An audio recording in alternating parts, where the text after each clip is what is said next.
कसरी खाने हो यो भने जस्तो लाग्यो कि मलाई। यस्तो मिठो बास्ना आउँदो रहेछ कि यो चाहिँ हाम्रो भान्सामा एकदमै प्रयोग हुने एउटा हर्ब्स हर्ब्स भन्दा पनि दाना हो होइन।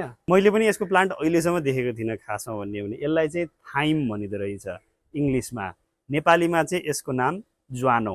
ज्वानो चाहिँ भिटामिन ए, भिटामिन सी र भिटामिन के एकदम प्रचुर मात्रामा पाइने र त्यो सँगसँगै एन्टिअक्सिडेन्ट्स मात्रा पनि एकदमै धेरै हुने हुँदा यो एकदमै राम्रो स्वास्थ्यवर्धक हर्ब्सको रूपमा चिनिँदो रहेछ। अनि यसलाई विभिन्न तरिकाले खान सकिँदो रहेछ। हाम्रो यस्तो मजाले झ्याङ्गिएको छ है। म चाहिँ एउटा कुराले के पनि अझ एक्साइटेड छु भने ज्वानो यसमा फल्छ कि फल्दैन। यो चाहिँ अहिले यत्रो यो स्टेजमा छ, अब यसमा फुल लागेर यसको दाना लाग्ने हो कि के गर्ने हो। किनभने मैले भने मैले अहिलेसम्म ज्वानोको बोट चाहिँ देखेको थिइनँ कि। हेर्दै जाउँ यो ज्वानो कस्तो फल्छ, यो ज्वानोको दाना कत्रो हुन्छ, कसरी फल्छ भनेर थाहा पाउन मन छ भने चाहिँ हामीलाई फलो गर्दै गर्नु होला।